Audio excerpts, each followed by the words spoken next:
leap of faith again by Andu and Vildanslo, and Medivh's gonna be able to finish him off. 3 kills, a triple for BFM. And now Diablo being surrounded. Fade falling to 25% health, Condemn, and Diablo's down. That might be the actual play of the game. They find another kill. Apocalypse coming out though. Red team.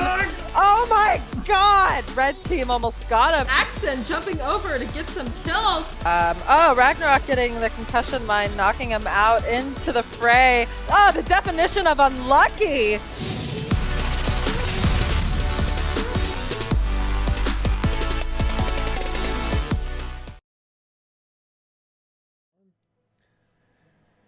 Ladies and gentlemen, welcome to season number 9. Nexus Gaming Series is back, and this is the game of the week. I'm your host, Murda, joined by my great friend here to my right. It's Slexia. How you doing tonight, What's darling? up? I am fabulous. How are you? I am. How about that, Slex? I am. I am. IB is.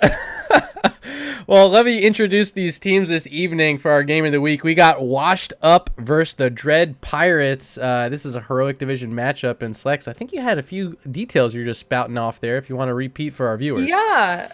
What I was saying was it looks like Washed Up is a new team, not with new players. We see Chaotic, who I believe was in Division B before, Ember, who I think was on Queen's Consorts in the past. Yep. And then we have Dread Pirates, who in Season 6 won the Division A Grand Championship, moved to Heroic, then back to A, and are now in Heroic again. Back in Heroic. Let's see what happens tonight. I'm excited. A lot of follows starting to come through now. Luchamite, welcome, and thanks for hanging out with us this evening. I think we have about 17 viewers in chat right now. I'm going to throw out our R in chat for our lobby and these captains that are so patiently waiting to start their week 1 matchup. I think actually this is the first heroic matchup of the season, if I'm not mistaken. I tried looking at the standings heading into tonight. Didn't see any matches have been played, so this is our first look at heroic divisions. Nice. Well, I'm excited that this is the first one for Season 9. I mean, week 1, we have some veterans on these teams, and they're going to show us how it's done. I'm excited to get into it. People are waiting for us in lobby. They're just ready to go. Well, quickly before we do get in, I guess I can circle up with you viewers and let you know what the map bans were this evening. It was Dread Pirates winning the coin toss, opting for the first hero pick in map 1. So Washed Up banned away Sky Temple and Brax's Holdout, and the Dread Pirates banned away Tomb of the Spider Queen and Towers of Doom. And Slexia and I here can see what our map number 1 is going to be. Infernal Shrines will be the pick. Juicy 3-lane map. So much to do. I actually have been liking this map more since the tower changes. I think the pace of play here is a bit more forgiving for the defending team, and I like that aspect it's been able to bring into the meta. Wondering how it's going to change tonight. We are watching, of course, the Heroic Division, and is there any sort of power move here in this draft that we're going to find out early? I mean, there are a lot of things that have slowly shifted into the meta lately, like Mephisto, for example. Absolutely. You know, I mean, we're going to still probably see the Zul ban, even the Deathwing ban, just because he bodies so many things. But we all know in NGS we see a lot of target banning, so it's not uncommon to have an Ana ban, which was the first one here. And there is that Deathwing. Yeah. So I'm curious. I'm curious what people have up their sleeves. Of course, Batmary plays an exceptional Blaze. And so that could be a target ban. Blaze is pretty good on this map. Dude who abides in chat saying 2 others, but nobody reported yet for heroic matches. Well, if they aren't reported, they didn't happen. You know what I mean? We don't know. This is the true first one, because we're going to make sure they report it right after. They'll get it on the books, and that's what counts, right? Yeah, yeah. So, okay, ETC being banned, as well as Johanna. 2 tanks.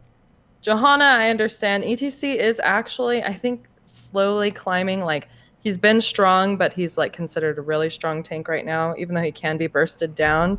But just with kind of that squiggly damage that we have, like, from a Mephisto or the, you know, let's say Tassadar gets picked, it's, he's really good at zoning people out. But there goes the Zul as first pick for the side of Dread Pirates. So I was I was going to say I wasn't sure if the Zool would be picked up, but I suppose here on Infernal Shrines we could see something like a double soaking Zool and really push the 4-man down in that bottom lane. We also haven't seen Sylvanas yet, so I'm expecting that Washed Up might be looking at her here with their first 2 picks. There's the Garrosh. Is this going to be a support with it? No, just the Greymane. I actually like the Greymane as well right now. Yeah, a Greymane, super strong pick. It's like first priority. It's like Sylvanas or Greymane, right? Greymane's great here. But I'm curious what we're going to see out of Dread Pirates. I don't know. They got the Zool. Like, the world is their oyster at this point. Because he was not nerfed that much. I feel like you gotta lock in something like the Anduin here. Oh, it's gonna be the Rhaegar. They want the cleanse for MF Princess, and they're also gonna get the Kael'thas, which I think is fantastic here on Infernal Shrine, especially when you're fighting over those skeletal defenders. But thoughts on the Rhaegar versus something like an Anduin that might have been able to leap of faith and save a target from that Garrosh and those tosses? I mean, his zoning ability with his totems is great. His ability to cleanse, as well as that huge ancestral if needed, can really deny someone the kill they were looking for with a major cooldown, possibly. So, I mean, it's all about the comfort pick, and I guess Rhaegar is that. But speaking of comfort pick, and has nothing to do with comfort at all, Medivh's banned. So we will not have a second support type of scenario. I'm expecting some sort of artillery mage coming up here. Banning away that Medivh is signaling to me they're afraid of that burst protection. They already have the Greymane with that cursed bullet. I'd love to see something like a Li-Ming picked up here. Maybe we even see something like a Chromie, which used to see a lot of play on Infernal Shrines. So I wouldn't be surprised. Like I said, it's been creeping into the meta. Durance of Hate can lock people down, especially on these points. But I'm not sure. We could see something completely different. Maybe a Cassia to blind the Zool. I have no idea. Ooh, there's the Sonya, and they're going to show in Uther for now, but I'm expecting this could be a double support for Washed Up. What are your thoughts on a double support coming after that Uther? I don't know if they are going to go for a double support. If they did, then that's a lot on the shoulders of Greymane, especially with, like I said, with using a lot of cooldowns, maybe trying to burst someone down, Ancestral being popped. It's a lot that's gone, just negated by that huge heal. But I mean, the long fight would include a double support in that scenario, so perhaps that's it. And Sonya does a lot on these objective points, so yeah, I feel like Sonya brings a lot of damage. The Greymane, of course. Maybe they could sneak away with a double support here and have it work, but it won't be. It's going to be the Junkrat. So in lieu of that artillery mage I was calling out, they do want to go with a bit more burst fire with that Junkrat. They're going to get access to the Riptire at level 10. And a lot of zone control as well with this Junkrat. So I don't think it's a really bad pick. I like it.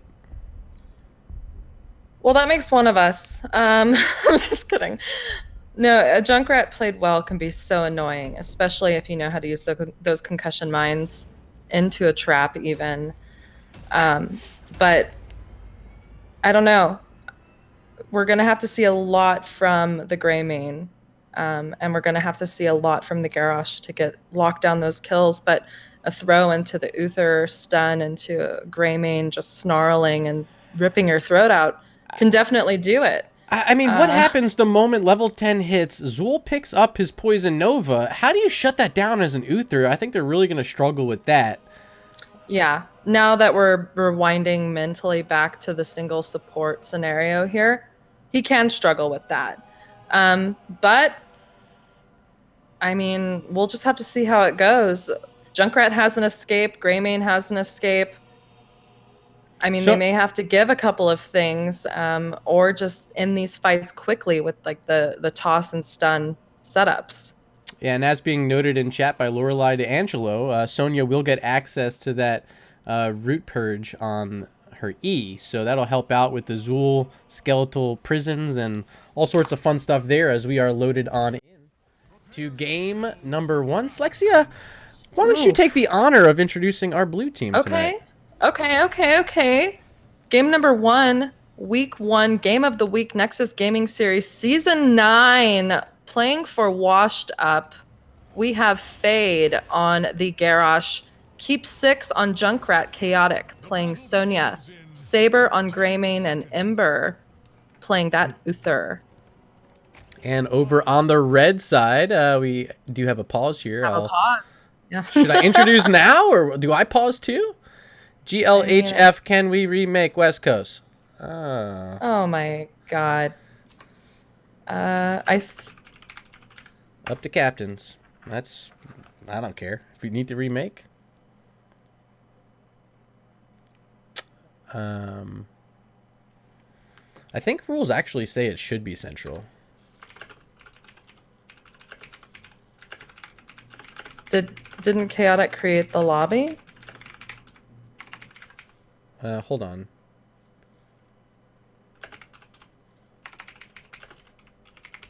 Okay, I believe rules state it should be central unless otherwise agreed upon. Looks like we will be remaking. Okay, so let's back on. All right, cool.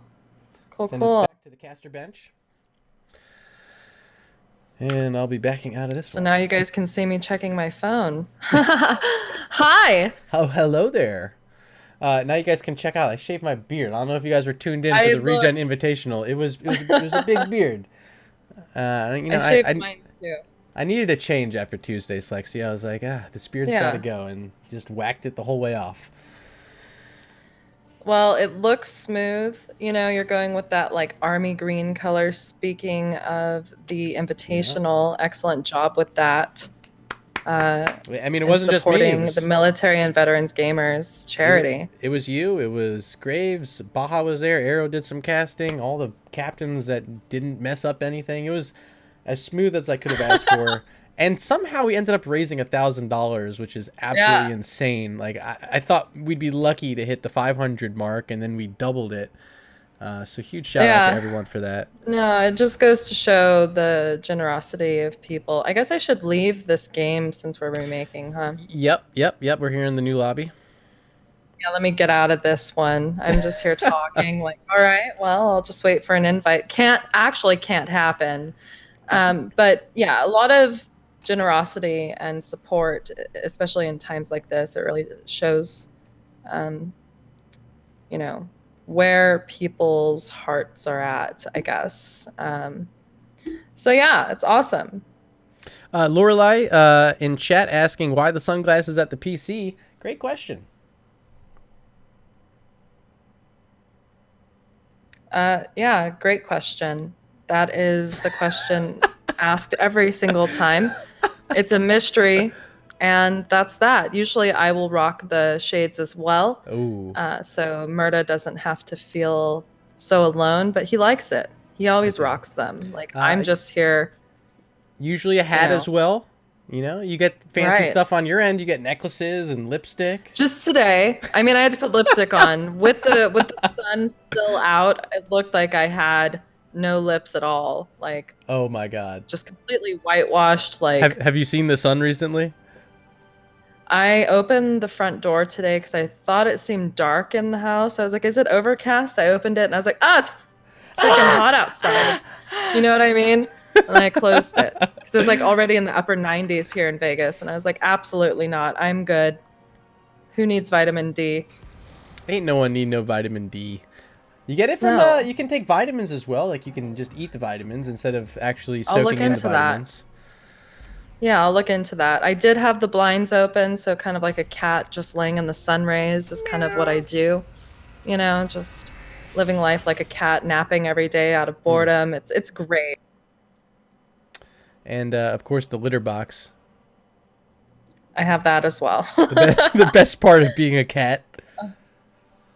What you're saying is you have a lazy eye. No, he does not have a lazy eye, believe it or not. Gosh. Yeah, it's a lazy eye. That's what we call it these days. Welcome to game number 1. Slexia, you've already introduced this team on the left, so we're going to quickly show you once again in case you forgot. And over to the red side where we have Mystic playing the Murda and Decorus on the Zool. Bat Mary picking up the Thrall as MF Princess is on the Rhaegar. And the captain tonight, Sir Stiggles, will be playing the Kael'thas. Ladies and gentlemen, welcome to Heroic Division. the Dread Pirates. F's in chat if MF Princess has ever beat you in Storm League. I would put an F, but I'm moving my mouse right now. All right, let's... All right, so we have 5v5 mid lane. What? You were just laughing. It made me laugh. I'm sorry. Well, no, I've been beat by her or him, actually. I don't know. I don't know if it's a girl or a guy. I'm 99% sure it's a girl. If I'm wrong, hey, there's always that 1%. Yeah. Good toss there by Garrosh. The course in a bit of trouble, and now the concussion mine into the towers. Ooh, that's gonna be my casting all game. Just oh, yikes! Back to the roots. The human death sound from World of Warcraft. Just kidding. So hey, we got an interesting pickup here at level 1 from Thrall. It's going to be Rolling Thunder. I don't see it as often as some of the other picks, but nonetheless, here in game 1, we will get a peek at that. And it's going to be the Dwarf Toss build so far for Murda as he picks up Dwarf Block at level 1. Interesting. Well, I think we have a 1-1-3 split for the side of Dread Pirates, and I'm just like changing the subject. And now both teams are onto the siege camp. Sorry guys, I'm rusty. I need some oil for these rusty hinges. Yeah, that's how I'm feeling right now. We got a Globe Quest here for Kael'thas already at 4 as we see the Dread Pirates and Washed Up both picking up those Khazra camps at mid. Still the bottom camp, the siege camp down here in the bottom lane. Neither side has started it, but it looks like Dread Pirates might do just that right now. And they do have 4v3, but with Garrosh getting the toss onto Fade, Mystic is able to use his Dwarf Toss to get right out of there, and Fade still insists on it, but the camp is already captured. Now there's heavy damage from that Zul coming out onto blue team, and that is Uther down. Still able to heal though. Yeah, Uther tried walking in, trying to get a few stacks. We see already 25 of 75 on Hammer of the Lightbringer, but a bit difficult to walk in and find that much damage. And of course, the first kill of the game for Dread Pirates, now tied up 1 apiece for each of our teams. Well, with all of that, all of those efforts put bot, never mind. I swear I know how to cast. I swear I didn't think that red was blue and blue is red right now. I swear. I swear to God. All right, now picking up the bruiser camps, both teams stepping foot onto them. Don't judge me, chat. Hello, welcome. Game of the week. High quality casting here from Slexia and Murda. The highest quality Slexia. And this will be the Dread Pirates starting up the shrine first, getting off to a quick start at 5 of 40 stacks, and it's going to be perhaps Garrosh. Yeah, Garrosh is going to walk in first, look for a target, and setting his sights on the Kael'thas, didn't quite find it, and now 50% of his health bar has been removed. Has to pop that Indomitable and might find the kill on Batmary. They do. Thrall is down. Yeah, and Ember's about to go down too. Living Bomb just lighting Ember up like the 4th of July sky at night. Mystic taking quite a bit of damage, but with the health bars on his team is able to just remain calm and continue to get these skeletal defenders down. Blue team's going to have to give away this objective as Uther is just spawning, but their red team is kind of they kind of just stopped, so I don't know. A bit scared because of level 7. They noticed their opponents a bit closer than they were and wanted to also clear out that bruiser camp pushing top lane, so a bit safer of a play, but after seeing Sonya split out, looks like the gray main Garrosh Uther also left this top lane. It's going to be Dread Pirates picking up the first Punisher of the game, and it's frozen, baby. It's frozen. It's going to debilitate these structures, which have changed.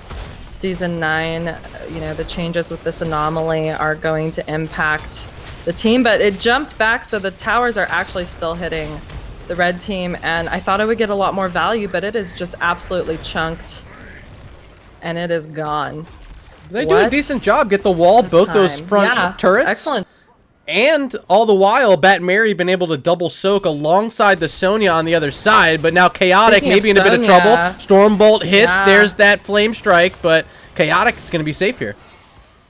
But his Mystic, ooh, will he get Dwarf Tossed? He got concussed, Dwarf Tossed top, but Ember was actually concussed as well, right there to secure the kill. I was like, wait, I didn't know Uther had a leap. Yeah, Faye just tossed her in. Concussion mine.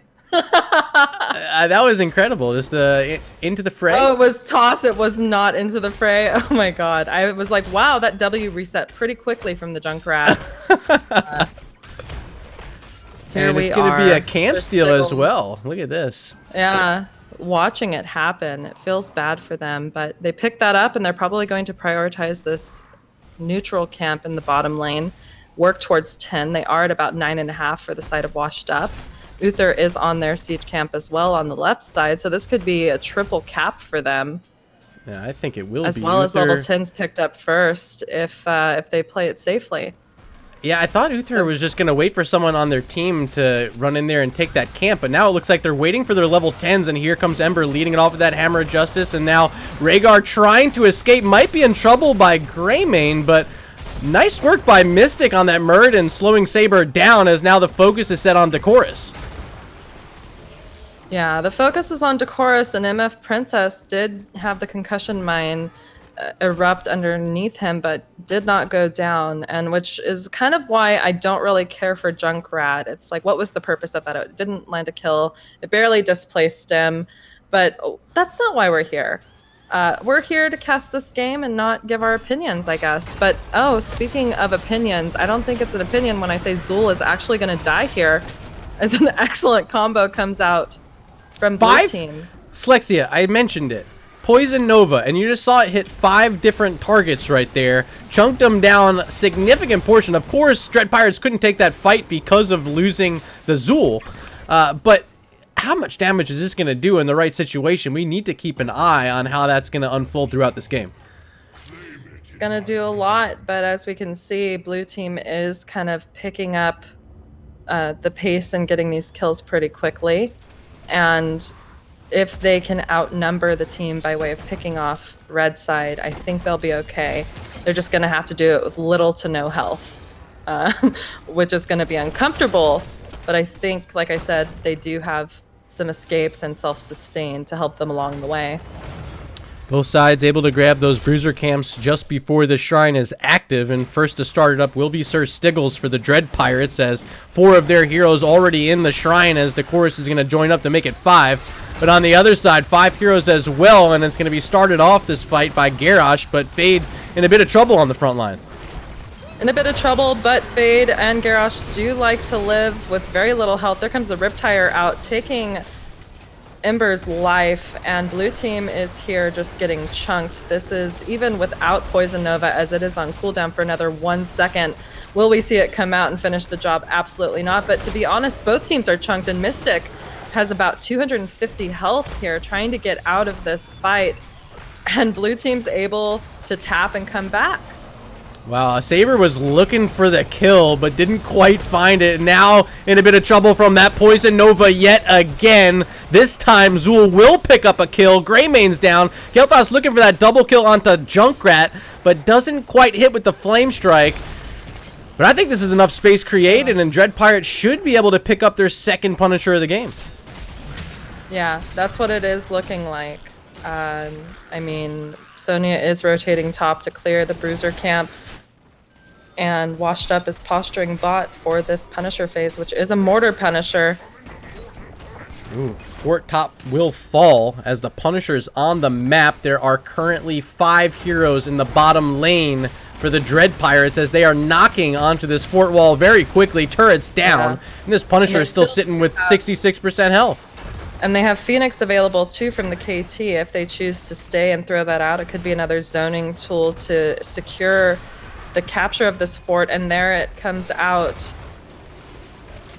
Oh, but the fort does not go down. They are backing up. Level 13's available for blue team, but not red team yet, which even though Dread Pirates have been winning these objectives, they have been behind talent tiers at moments when they need to take these pivotal fights. So that is very interesting. Zul going into that full Cursed Strike build, going to give him a lot of wave clear in the shrines, and you saw just how quickly he was able to help out his team on that Khazra camp. It looked like it might have been invaded a bit by Garrosh trying to sniff it out, but quickly destroyed by the Dread Pirates and able to capture that bottom camp as well. Now here comes a skeletal prison onto Uther, but Ember is going to be just fine. Topside, here comes Sonya with the spear in. Wrath of the Berserker looking for a kill right now onto Kael'thas, and Sir Stickles will fall. That's a kill for sure.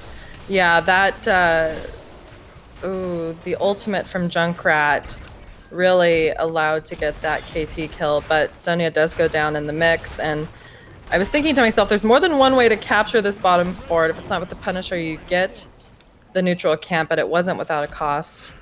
And there's also blue camp pushing middle towards the side of Dread Pirates. So for what they're getting, they also have to just constantly go back because the macro game for the side of Washed Up is on point. They could never fully push. So I am a bit curious if we're going to see this Zul start to transition a bit of the play style. We've seen him sticking with the 4-man for this entire game, but where's there going to be value? Top lane, it's so pushed out. They're going to have catapult spawning, and it's really hard to find the XP. Bottom lane, same situation. Sonya all the way back at the wall. So what really can Zul do in this situation to help out the team in the most effective way? It appears as though they're just going to soak up mid. I think that he needs to, I mean, both teams need to get 16 and probably stay together, pick up XP where they can. It's now the time to kind of roam together and get these picks. Death timers are getting higher. These objectives are getting stronger. And it's just all about that communication. Blue side does have 16s, doesn't look to be trying to engage right now, even though they do have over half a level until red team has that talent here. Looks like there are help pings and on my way pings, so I will eat crow as I watch blue team try to gank red. And Uther's gonna lead it off. Mystic in trouble now, tossed by Garrosh. Concussion Mine connects as well, but Pop's Avatar able to dwarf toss out into that Bloodlust. Now it's Ember the focus. Uther very low, and Rhaegar trying to chomp it down, but won't find the kill. Mystic and the Princess both so low, and with that Bloodlust expiring, big whiff that time by the Dread Pirates.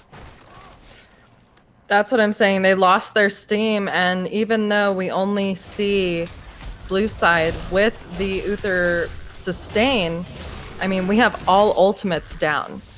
Cursed Bullet is still up, though, and so I think this is going to be favorable for the side of Washed Up, and here they go. Fade coming in. Zul being the first to die. Is this the same exact fight? The same thing happened last time. Zul died, then Garrosh died, and now Uther's gonna die. Chaotic may be in trouble, but gonna survive. It's Kael'thas falling on the backside of that fight, but now you see Greymane fall. Ends up being a 2 for 3 in favor of the Dread Pirates. It is in favor of them, and I honestly thought that it would be favorable for the side of Washed Up. I mean, they had their ultimates. Those ultimates are still able to be used, and instead they died. Murda. I want to quickly shout out Taco in chat, known as El Taquito here on Twitch, just starting as an NGS caster. I think tonight was his first double header and might have another one later on if I'm not mistaken. I want to say thank you for that host. 9 viewers joining us. Welcome to the Heroic Division, and welcome to the NGS Game of the Week here in week number 1. Every time I read his name, I do actually want taquitos. And hold on, there is a taunt onto Mystic. Huge Earthquake popped down, and Unstoppable, or actually D-Shield being used onto Fade, but the Punisher waits for that cooldown and jumps right onto the Garrosh. He is getting out with about 240 health, just literally hearthing right here with the Mario lasers still on the ground. It was crazy times. I feel like if you're in the game and you're one of these heroes and that laser's there, aren't you just gonna like hop over it? Like, what is that game you played as a kid? Hopscotch? Yeah. What was the one you like connected to your ankle and swung it around and had to skip over it? Oh, skip bow. Skip bow. Yeah. Yes, I had one of those, and it counted how many times it went around. Oh, Excellent I used to times, but if it hits you in the ankle, just just end your life. End your life there. Yeah, absolutely. I remember like severely tripping over one and having the bloodiest knees in existence, and got yelled at by my mother, of course, as a child. The bloodiest knees. I had scuffed ankles from that. 18 to 18 here, getting pretty close, but still no structures down on the side of Dread Pirates. They've been in the lead throughout, getting all these Punishers. But this one here, I don't really find reason for them to be looking for a fight. I'd love to see them try to rotate as a team to find some safe XP. You see Zool just up there like, all right, guys, I can't do anything. I'm not going to that side of the map, so let's just refocus, slow it down a bit, look for those level 20s before this next objective, because that's really when you're going to need it. Yeah. Oh, wow. Speaking of needing it, they find a wide open Sonya. That kill will certainly help. Now they can push their way around this map, really do whatever they want, Slexia. 100%. It's really unfortunate she died. You know, her death timer is pretty high. They know that blue team is on their bruiser camp. They're making their way there. Will not manage to get the camp, but may be able to find a pick. And if not, just clean up the camp. Bone Prison does come out onto Garrosh, but we all know he can't die, so that's unsuccessful. Yeah, I don't know. What do you think that Washed Up needs to do? How do you think they can engage with Red Team in order to win these team fights? Because it's such a tug of war, and although Red Team uses all of their cooldowns, Blue Team comes back and still can't kill. Well, the issue here, of course, is that they have the Garrosh for the toss, and you've seen them utilize the Greymane Cursed Bullet every single time that happens. But is there enough CC in the chain to keep that target locked in for the kill? And so far, it hasn't been the case. We need to see a bit better execution from the Junkrat, ripping that tire immediately so they get that first kill started, because the first one's the one that counts in these fights, and if they don't get it with that Cursed Bullet, it's not working out for Washed Up. So let's keep our eyes on Junkrat again. I think he's kind of the pivotal hero here in this comp to make it all work. I feel like he does a lot of poke damage, and it's just really hard to execute. He can set up kills, but they just cannot be executed. Blue team has a lot to deal with. While we're on the topic of Junkrat, I think this pickup at level 20, extra oomph to give them that cooldown reduction, that's what they need, because now they'll be able to use it as much as they can use that Cursed Bullet if done right. So we got to watch this one. This is the one that matters right now. Up. Yeah, there is the toss onto Murda, and he is just immediately exploded, and out comes the toxic Nova, the poison Nova from the Zool, doing quite a bit of damage, but not as much as before, as Bat Mary is being pursued. Chaotic on his tail, and he is not gonna live. No, he lives! Oh my god, instead Zool is the one to die. And Bobs are being spread, but Blue Team is looking healthy, and that's 2 members down for the side of Dread Pirates. This could be the first Punisher going over to the side of Washed Up. I know you can't see my face, but I was just doing pog face right there. Yeah, Divine Shield is also applied to an ally hero with the lowest health near its initial target. What a use there by Uther to save a couple targets after that Poison Nova and really swing that fight. This should be the first objective won this entire game by Washed Up. And oh boy, is it coming at a good time. They just have Junkrat and Greymane clearing up lanes. But this should be an opportunity. They are holding it. Yeah, they're holding it until those lanes are cleared so they can get the most bang for their buck with this push. I mean, 12 seconds left for Zool, and there it is, a Mortar Punisher heading top lane. Junkrat's still taking care of bot. All of Red Team is up as of now, and Zool just has to make his way. It's already taking quite a bit of damage, to be honest. There's the cleanse onto Murda and trying to back up his Mystic. Still holding on to the Avatar, though, so should be cool. Moist Weenus, welcome to the channel as the Bloodlust is popped. And this is the level 20 upgrade. Will last for 16 seconds. The move speed is in, and they're chasing down Washed Up, but that Riptire hitting 3 targets. Garage with a double toss, and it's going to be a double kill, a reset for that Riptire. They do end up losing their Sonya and Garage, as now Murden looking like an absolute menace. This is insane. The red team and the blue team are both dying. And we are at this keep already. You know, blue team only has keeps available, and we are still 2v2 with the Punisher, and blue team just doesn't want to continue pushing. They have quite a bit still to clean up bot, and there are a few camps available, but as this game goes on, we're just gonna see stronger and stronger Punishers. So I don't know. Those fights are crazy. They're definitely pretty even. We're looking at 14 to 12 kills. And, but who would have guessed? Who would have guessed Washed Up gets the first keep wall down? It didn't look that way the entire match. They hadn't won an objective, but a huge swing around, and now 14 to 12 is the kill count as Junkrat ripping that Riptire once again. We'll get a nice cooldown reduction, so just 20 seconds waiting for the next one, but I liked it. That I mentioned the Junkrat has to step up in that last fight, and that last sequence really. Keep 6 definitely came to the occasion and has, in my opinion, given Washed Up a decent lead right here. A decent lead, however, red team wants to end this game out. They want to be aggressive. They have that siege. They just still pushing. They're taking this bruiser if they can. Blue team doesn't want it to happen. Fate is stepping up. Poison Nova comes out with Earthquake underneath it, and there's the Riptire again. Decorus just pinned in a corner, taking so much damage, and blue team actually manages to get the camp, but at the cost of Muradin's life. Was it worth the invade? I don't think it was at this time. This allows Washed Up to go and get the Bruiser camp, which is also in the weakest lane for the side of Dread Pirates, and possibly push and get another pick and maybe even end without the objective if they play it right. You are the weakest lane. 40 seconds. Goodbye.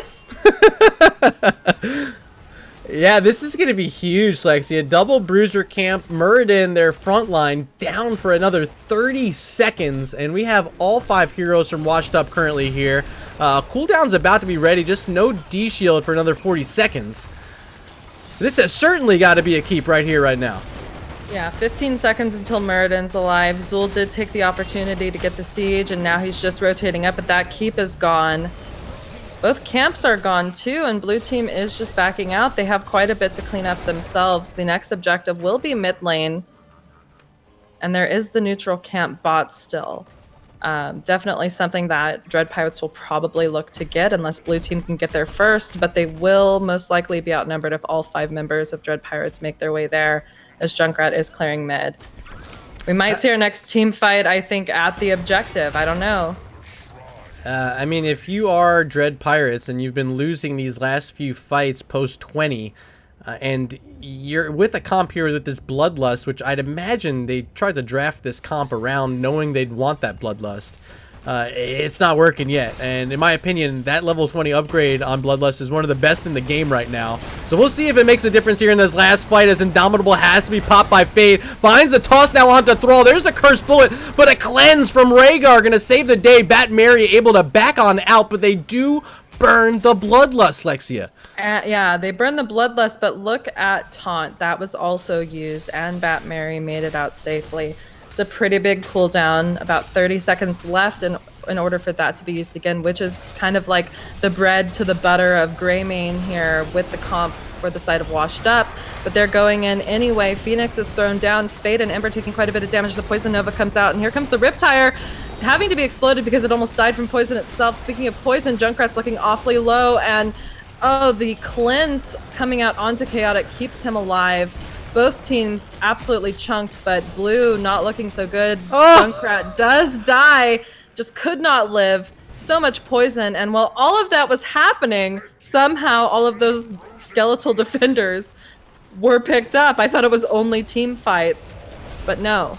The shrine was also cleared, and here's another frozen Punisher for the side of Dread Pirates, this time pushing mid lane onto a keep. Very strong. 24 minutes into this game. What glorious positioning in that last fight. I think positioning alone won it for him. The Riptire came out. It only hit 2 targets, so the cooldown reduction wasn't enough to get out a second Riptire. And that's really all they needed to survive. They didn't have the Bloodlust. They didn't really have any of their defensive tools. I think the Cleanse was even down. And now they might even find, oh, they do. Uther down. That should be game right here. They're going to try to close it out. Frozen Punisher in tow, but look at that Frozen Core as well, throwing out these circles, Slex. It makes it that much harder now here in Season 9 to close out these games. Yeah, and these games can go on forever unless there are just annihilations, and that's what we see. Murda getting the Garrosh and Greymane down. Chaotic just standing behind watching this as Riptire comes out. Will get its reset, but the core is also down, and that is GG Game 1 going over to... Who's it going over to? The Dread Pirates. Dread Pirates. Wow. Let's take a look at this match summary brought to you by the Nexus Gaming Series.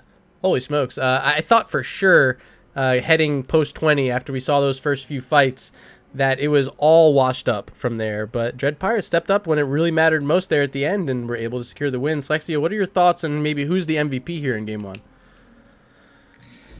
The MVP, I feel like Murda did an excellent job. He took a lot. Yep.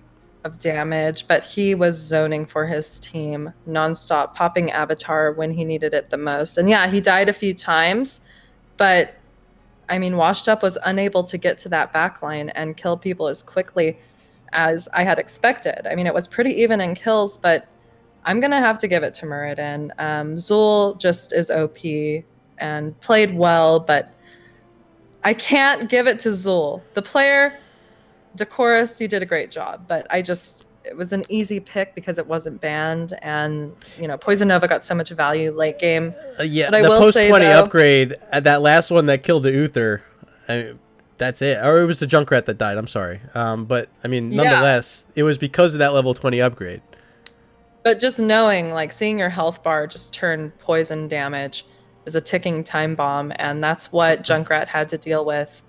But speaking of Junkrat, that is the pick that I do not care for. I know he has a lot of siege damage, a lot of hero damage, 3 kills, but I think with a blow-up mage, even a Jaina, they could have had a lot more going on for them on the side of Washed Up here on this map. Yeah, I was expecting, I mentioned in chat during the draft that it should have been an artillery mage. I was expecting the Li Ming, maybe a Chromie, and I thought maybe the Junkrat fits in there. I agree at the end of it. After seeing how it played out, I think they were better off picking up a Jaina, a Li Ming, something that would have been... Like I was saying, even the Mephisto. Even the Mephisto, really yeah. Right now, Durance, like something. The Junkrat, just the concussion mines didn't like shock and awe me to where it's like, oh, that set up a kill, you know? It just wasn't there for me. I think a mage could have done it better, done... by it, I mean whatever Junkrat was trying to do better. Well, ladies and gents, we are going to be taking a very short break. I have a few commercials to air for you, including our Patreon advertisement. If you're new to Nexus Gaming Series, we run a campaign over on Patreon where you can support the league and support the people here that help it running. So if you want to contribute, head on over to patreon.com/Heroes Nexus Gaming Series. Also going to run a quick spot for the ladies of the Nexus. Be sure you tune in right here on this channel. I believe they're going out Saturday nights this season, but keep an eye over on the Discord for more information about that.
And welcome back. Slexia, how'd you do during the break? Learn anything new about these teams?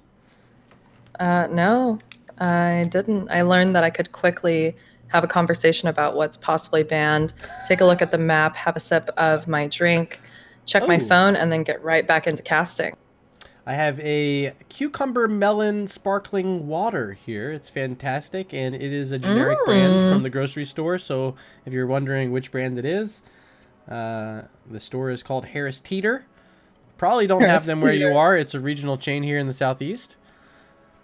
No, I've never heard of it. I like their delicious name. It's such a what a fun name, Harris Teeter. Harris Teeter. Yeah. I'm heading down to Harris Teeter. Get on down here and get some water. Hey, I'll tell you what. Today was like the jackpot because the fiance came back with a huge pack of Charmin toilet paper. Not sponsored, by the way, but you know, sometimes when you need it most, you need it most. And we finally got some, so that's fantastic. Also got some paper towels. What the heck? What world am I living in? All the paper products. I mean, a world where supply and demand is showing its true colors, I guess.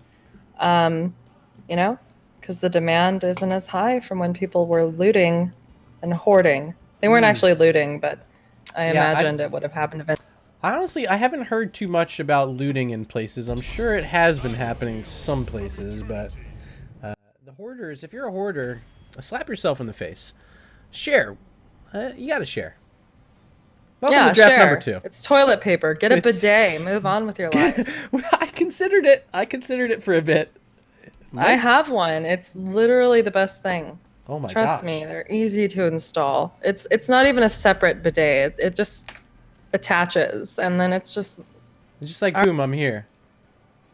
Yeah, you know what a bidet does. Let's not get into it. We're in this draft instead. Battlefield of Eternity, game 2.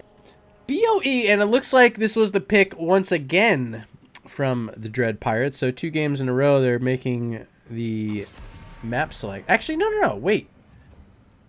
Washed Up picked the first map. Okay, so we're swapping sides. And now we see the Zool banned out by Washed Up. All right, so that's a good ban. Good. We see that's gone. A smart ban. Anna still being the first ban from the side of Dread Pirates. Must be a power player over on the side of Washed Up that just, if given Anna, will absolutely annihilate the team. Deathwing being banned. These are the status quo bans here. Will we see another ETC ban? I think maybe you got to get rid of the gray main here. This is Battlefield of Eternity. Ooh, it's the Garrosh. I think he's the one hero I let through out of what I saw in game 1. Not that the Garrosh was played poorly. I thought it was fine. But are you really worried about the Garrosh when now you're going to have to deal with the gray main, which I'd almost guarantee is going to be this first pick. We'll see. But I'd almost guarantee it's Slexia. Yeah. If it's not first pick, I mean, Li Ming could be picked up as well. I think someone plays it. Oh, just a solid Johanna pick. Good old-fashioned Johanna. All right. Well, I don't know how I feel about it. So now it's Li Ming and the gray main? Are we going to see Li Ming gray main? Is that what you're saying? Yes, we are. Okay. Will we go to a game 3 because those 2 got to be picked up by the side of Dread Pirates? I don't know. I don't want to say the game was decided in draft because we haven't seen it yet. But let me know. To not confuse our viewers, if the Dread Pirates win this game number 2, and I should update the scoreboard, that's not me. Remember, it's week 1. Okay, there it is. Dread Pirates has a point on the board. We wouldn't go to a game 3. That'd be it. Domination. You're right. Okay. Well, 2 people with crossbows here. Sylvanas Hanzo picked up a lot less blow up potential. Hanzo, a lot of poke. Sylvanas, my girl. But we're looking at Immortal Burn. We're looking at these brawly fights that happen. So far, I'm liking what I'm seeing from the side of Dread Pirates. Wait a minute. I've seen this before. Slexia, we're about to get that Varian, aren't we? A taunt? Varian? I've seen these Dread Pirates. They like this taunt Varian. I love a taunt Varian. Like, that excites me more than anything tonight. I'd almost guarantee it right here as well. Murda guarantee the variant will be coming, whether or not here or with the 5th pick, I'm not sure. Oh boy, I see it. I certainly think that's what they're thinking about. Okay. I'm starting to feel it as well. It's manifesting itself. Will it actually happen? Ooh, there it There's is! There it is! Ya boy! It's week 1, but we're calling them like it's hot right here. Anduin and Varian, little father-son combo. You know, Venus was casting earlier, and there was the same duo picked up. And I believe Double said it's a father-son duo. There it is. It's just like the dad is dead, though. You know what I mean? All right, next, moving on. If you are a dad in chat, throw out #dad, and we'll be cheering for Varian for you. And if you're not a dad and you're just a son, you can #son, and we'll be cheering for Anduin for you. As we see Yrel picked up, and it will be Karazim for Ember. So tonight, two supports tonight for Ember that are kind of less frequently played. The Uther in game 1 and now this Karazim in game 2. Do you think the Karazim makes much of a difference? I think the Karazim can definitely blow up a Varian, but when we add the Muradin into the mix, we get a lot more beef. And if we're looking at a taunt Varian mixed with a Muradin, we already know Mystic does an excellent job at protecting his backline. There's going to be a lot to go through to get to them. And I don't know what your question was, so I'm sorry I didn't answer it. Well, I suppose they do get access to Palm, right? So when the burst comes out, when you see that cursed bullet, it's a pretty easy Palm target. But if it's late, oh boy, that could be bad. So a lot of pressure on Ember to be very precise here in this game number 1 for Washed Up. Interested to hear what you guys in chat are thinking as well. I think it's a 7-sided game. I think it's a 7-sided game for Karazim. I gotta disagree. I mean, we'll see. But I think if you don't have that Palm to make the save on that first target, like what's the point? Anyway, you want to introduce this team on the left? Oh yeah, I forgot that's what we do as casters. Let me control Z. All right, on the left side, playing for Washed Up, we have Ember on Karazim, Saber playing Sylvanas, Keep 6 on Hanzo, Fade playing Johanna, and Chaotic on the Yrel. And over here on the red side, we got Mystic once again playing this Game 1 MVP Muradin, MF Princess switching over to Anduin, Sir Stiggles on the Li Ming, Decorus on the Greymane, and currently in the solo lane, although I expect this to change, it'll be Bat Mary on the Army Man variant. Ladies and gentlemen, they are the Dread Pirates. Matey. All right. The huge is happening, as you said, Varian's top. We already see some damage coming out onto Sylvanas, and she literally popped like a grape. The health bar almost couldn't catch up with how much health was being lost there. What health bar? Yikes. But red team took quite a bit themselves. Mystic wanting to go in and get a Q stack doesn't happen. Instead, he's going to lose his life. Do not underestimate the poke of a Hanzo. You know what I mean? That was a bit of an underestimation by Muradin. Felt sturdy, but truthfully didn't have too much health. And that was a pretty quick kill by Keep 6. I liked it. You know, he has his trait. That'll pop soon, right? No, he's dead. It did not. This is already a siege camp going over to the side of Washed Up. And already 8 stacks on simple geometry for this Hanzo, and might actually find a few more in this choke point. But that's a quick start for a Hanzo, and when we have this first objective, those stacks make a difference in the race. So paired in with this Karazim, who gives a bit more damage from the support position during the race, maybe this Hanzo's enough to win them an objective. Yeah, I mean, it's all about, you know, on this map, it's more than just the objective, but the actual brawling that happens in between. And, you know, if you got the team fight, then eventually you can get the immortal if the opposite team is dead. Actual science in that state. I'm up top. I just watched Bat Mary drop out a spray and Chaotic following up with the hard spray. Some fun happening in the top lane between these two. Good to see. You love to see it, actually. Nothing but love, I'm sure. As our teams are finally splitting off here onto their bruiser camps, we will have the objective called out in just a few seconds. But Slexia, who do you think got the better exchange? We saw a kill from both sides, but who do you feel a bit more confident with heading into this first objective? I mean, I think red team, sorry, will need to feel more confident, or should feel more confident, because they put out quite a bit of damage quickly. I don't know. Actually, I'm going to take that back. Blue team, though. Their poke is insane. Never mind. Blue team, all the way. Washed up. We do see the taunt picked up by Varian as Batmary is going to rotate around this map, not walking towards their own side. So it will be a quick halftime here, I'd imagine. Pushed now by Washed Up, and there it goes very quickly. They have...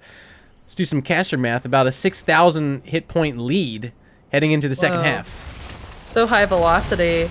Red team is stepping over to interrupt the rotation of blue team, and there's just so much damage going out onto Ember, who is out of mana but able to make it out. The defense is real. Mystic looking to get Qs. Another one missed, but... And when able to heal up red team a little bit before this engage happens. And here it comes again. Stun missing as Ember uses a Q to immediately go to safety. But here's another, and it does not land. These are crazy times. Chaotic jumping in, and red team with the condemn from Johanna is just getting chunked at this point. Decorus going down after the Li Ming. Batmary just trying to make it out, but Chaotic saying, no way, knocking him back. But even though I said all that, he did make it out, Murda. Did you see that? Varian's alive up there. How did Varian survive? I thought for sure he was going to die there. I mean, caster math, health bar too strong with a K, even though he's still low. And speaking of low, Ember, no mana that entire fight. Did use the well tap prior to it, but quickly back out of mana. Has to go to base here, but good job utilizing an escape, almost falling early in that fight and ended up surviving and gave just enough output to keep the team in a healthy spot. They pick up this first objective, and look at that shield. It's a pretty big shield. It's a hefty honkin' shield, and yeah, that's a tower down already. Wall going down, in the second tower will as well, with the shield still intact from this Immortal. And it is coming on into this fort. Decorus again kind of in a rough position, but the leap of faith does save his life. Chaotic jumping in to harass the backline, but getting rooted and having to back up. Fade looking awfully low, with Ember chasing after, trying to give him some heals, but instead he's deciding to back up. Is this a rotation onto Varian bot though? Chaotic's looking. No, but this is black arrows right onto this wall. This is a second fort wall. There's nothing Varian can do to save this from this Sylvanas. If they just want to push in, look at the vision they have in top lane. They see 4 heroes. I disagree going for this camp. I think you just go for the wall. Yeah. I don't know. Maybe they just didn't expect that. Hold on, there's a taunt with no one behind the Varian. I don't know where you're at on the Oh map. yeah, we saw Sorry, it. We caught that. Ooh. Here comes the shredding of this fort wall. And, you know, this is definitely, I think, a power play. After not finishing anything with the keep, the siege was picked up top. And Batmary is just down here alone with orbs coming out to zone out blue team, but red team does not want to let this fort go this early in the game. We are only at 6 minutes. They have already lost 1. Yeah, so despite me saying it was the wrong move to go for that camp first, it actually ends up paying off for them, because I think it's an even bigger mistake there by Dread Pirates not making the rotation after that Immortal, and they gave so much space to this Sylvanas that, like, that wall stood no chance. And with the help of the camp, it now got a lot of damage in onto the fort as well. It's sitting at about 5% health. So GG there from Washed Up, and I'd expect them to get the second fort down very quickly and probably before the next objective spawns. Also get level 10s. You know, we're 28 seconds now until this next objective, and they are so close to 10. They can taste it. That's going to put them at a huge advantage for these fights. Red team is actually going to have to probably give until halftime to get 10s themselves, if they can make it to that point. The minion waves have a long way to go to get to their top keep. And, you know, with this bottom fort being so low, they definitely have to defend there, and that's what they're doing. Level 10's picked up for the side of Washed Up, and they are immediately attacking this Immortal, with level 9 just getting picked up for the side of Dread Pirates. Definitely favoring blue side over here. And we are at halftime, nowhere near 10s. I was wrong in my caster math. I think this is just going to be a free Immortal going over to the side of Washed Up as red team looks to get level 10. Full free. And speaking of full free, I want to quickly shout out Lady Ronan89 in chat for supporting the Nexus Gaming Series with 100 bits. Thank you for your patronage, and thank you for tuning in this evening as we're watching Washed Up pick up their second Immortal of the game. This one with an even bigger shield, with an even bigger scaling amount of damage about to rain down on the structures of Dread Pirates. Your rel will be split, picking up a few more bits of XP in the top lane, but now I'm going to make the rotation down. It's going to be a 5-hero push from Washed Up. Yeah, and they're looking to flank with the vision from above this fort area, come in from this angle. Level 10 still not available yet for the side of Dread Pirates. And that's black arrows being used on the towers and wall here. 10s will be online very soon, but these orbs are just knocking into Chaotic's face, chunking him down. Fade going in, using his unstoppable. And this Immortal is losing its shield just now. Level 10's picked up for the side of Dread Pirates. Will they be aggressive? They're fine leaving this. They're like, let's just get what we can, play it safe, and they're going to do this rotation again. This time the wave a little bit too far away from that keep wall, so I'm not expecting them to get too much value other than this top lane camp, and that's exactly where they're heading to next. Will there be an invade before level 13? This might be one of the last chances the Dread Pirates will have, but they're going to be a moment too late for that. They might be able to catch someone out, but Chaotic, being on the URL, is able to just knock people back. I think this game is all about who scales best in their team fights, and it looks like there's an engage with a light bomb. Murda and Dwarf tossing himself onto Ember, and I heard the cursed bullet come out. Avatar is popped, and he dies anyway, and so much damage onto MF Princess. Bat Mary looking low as well. This is just a very strong team fight coming out from Washed Up, as well as level 13 talents online for that engage, and they are here at this keep wall, disabling it once again with the Sylvanas. Just Sir Stiggles here to defend with a few orbs here and there. Greymane bot looking to probably clear and get them some more experience. One thing I've noticed blue team is really good at is just macro game experience, and last match it was more like, oh, their team fights are kind of lackluster, but here they're doing a great job. Great job. So in game an unexpected comp. Game 1, we didn't see the Sylvanas banned or picked. Here in game number 2, she falls to like the midway point in the draft, but what a hero she is right now in this meta. On a map earlier like Infernal Shrines, and now here on BOE where these objectives are pushing. Sylvanas is insane because you don't even really need to go with the objective. You can just go to the opposite lane and then push down towers with the black arrows. And I'd love to see a bit more of that from Washed Up. So far we haven't quite seen the split push, but they have gotten structures. Both keeps taken damage already and ready to pick up their third straight Immortal if they're able to win it right here. Yeah, we're gonna see a pretty decent defense. It would be devastating for Washed Up to get this again with both keeps being vulnerable. And Bat Mary, what was that? Somehow caught out. I don't know. The light bomb coming out. That was the weirdest thing. It's like his charge took him all the way across the map. He got stuck on the wall because of the natural agility from Hanzo that put him in, I guess, like a pin-perfect spot that the charge just, like, stopped. That was bizarre. It's going to cost Varian his life, and it might cost the keep, too, Slexia. Yeah, that was really unlucky. Looks like blue team's going to push this bottom keep while the Immortal goes top. This is what I was just saying. Free. Let the Immortal go top, split off with the black arrows. They get the keep. Now they have to get the escape as well. It's going to be Johanna in trouble, avoids the Stormbolt, but Fade now taunted, gets the palm from Karazim. And that's exactly perfectly played. This is the time to fight.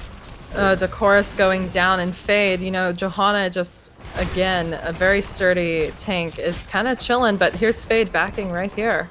It's like second game. Right here, just backing. Right there. Pixel perfect right palm backing. There. Say that 5 times fast. Well done by Karazim. No, don't do it. It's too hard. Yarel pushing up some catapults bottom lane, and the Immortal is through the keep in the top lane. This is a huge structural advantage for Washed Up, but can they close it out here on BOE? This thing chunks. I forget what it does, but I remember watching it like, whoa, this is maybe the scariest one. The core mechanic I'm talking about. Yeah, I don't remember. I think it's just more circles of frost similar to the previous map that we were on. Okay. But I don't know. That's a completely exposed core, and Dread Pirates are really just behind 3 levels here, having to find the right play. And could this be it, as Ember's looking awfully low in the back line? Orbs coming out but not connecting. I don't know, Murda. What can they do to come back here? Well, I'll tell you what they haven't been able to do yet, and that is land a successful taunt combo with this variant. It just hasn't worked yet. You saw how the Johanna was saved earlier by that palm, but have we really seen a good combo yet? I think the answer is no. So how do they fix this? Well, they got to figure out how to fix Bat Mary's R button, and I think Dread Pirates will be fine if they can find one of these fights that really goes their way. Well, they are down 16 talent tiers. This Immortal is going to spawn in 25 if they can get a pick, which I don't know. Having blue team so clustered together, they could see, you know, something favorable happen, but they have to get through these forts. They have to get through these keeps in at least one lane to get to core. And Murda looks like he wants to go for it anyway. He's fooling around a bit with the Johanna, trying to say hello at least. As just a little bit of flirting, just a little bit. That level 16 pickup by Hanzo, this is where it really starts to count for him. It's piercing arrows, and paired in with that fully beefed up simple geometry, there's a good Dragon's Arrow trying to lead it off, but Murden with a light bomb, dwarf tossing in, finds a couple stuns. No kills yet for either side, and if Lehman can find one of these, it could be a lot more. But still nothing.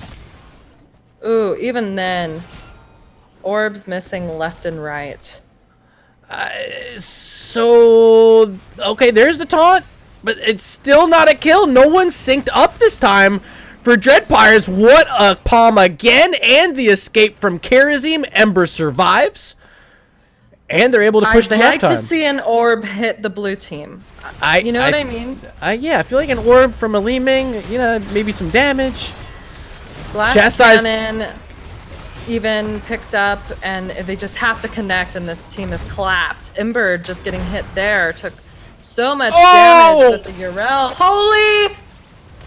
You know what I mean? How's no one died yet? Well, they got a race. Look at the core. Three catapults top lane, one in the bottom lane. This could get dangerous quickly. They need to get this Immortal now, and they're do. Immortal. That's how no one has died. They were focusing on the Immortal. We will see someone back, hopefully, to clear. It looks like Bat Mary is going back. They're stalling. If the channel can complete. They're trying to stall this out. Li Ming turns, looking for the Sylvanas, doesn't get it, and they lose their support. Big yikes. Is this enough space now to close it out for Washed Up? They have to deal with this Immortal. They don't have minions in this bottom lane. It looks like they won't attempt to close out Battlefield of Eternity, but oh boy, Slexia, we have a hell of a different game right now. It is absolutely night and day. This is not the Dread Pirates we saw in the last game. It's like we're on game 1. You know what I mean? We don't know what's going on. It's not over yet, though. 16's finally picked up. 9-2 kills, though. I mean, we just have to see these spells connect. We have to see these abilities hit heroes.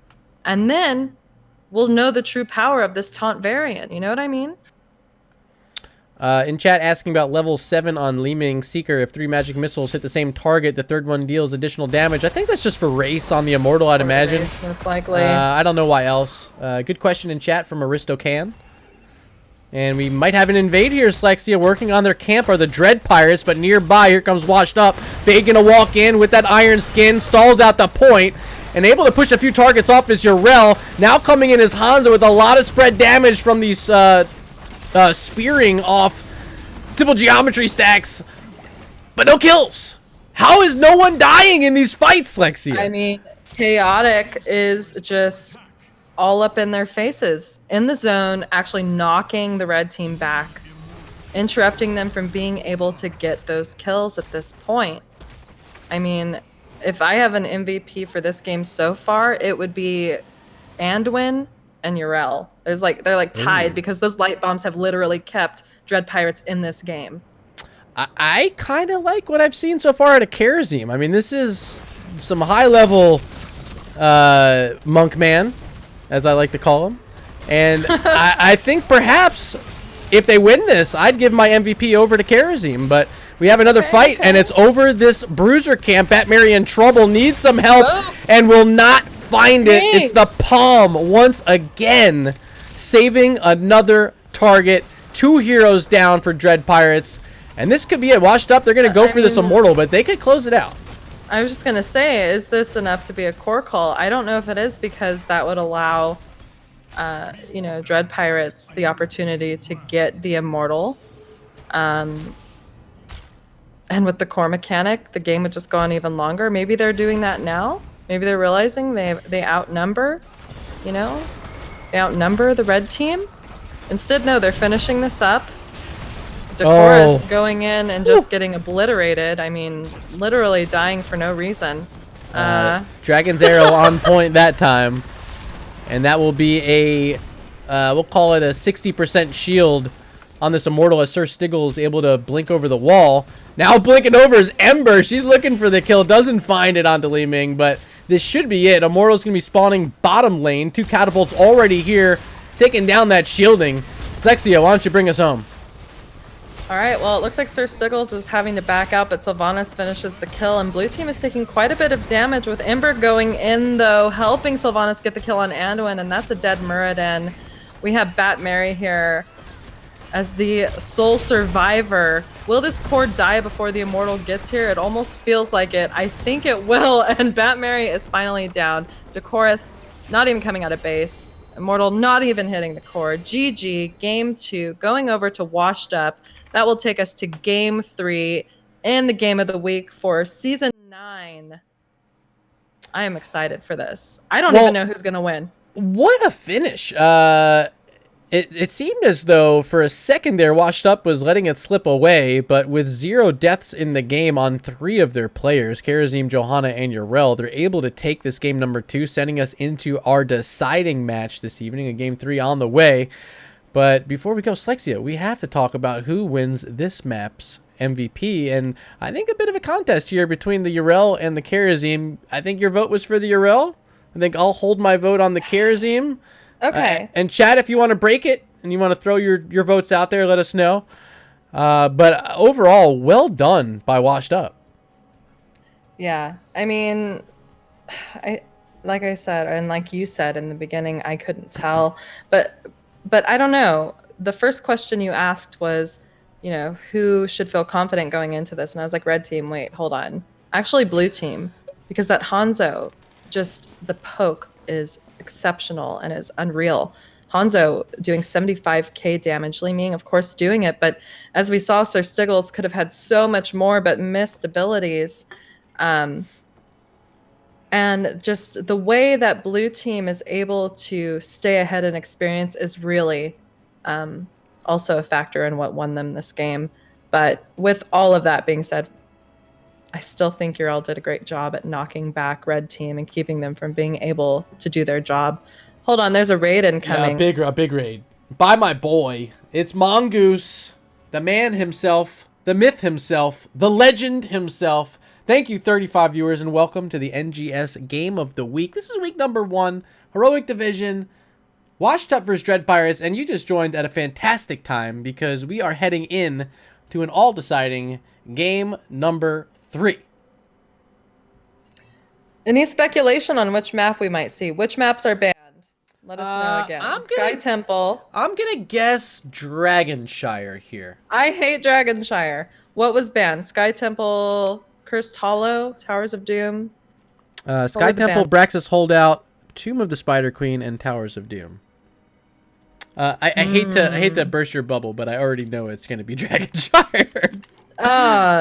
Rip. Sorry about that. Yeah, I had the information in front of me and you asked, and I was like, well, I'm going to get a layup on this.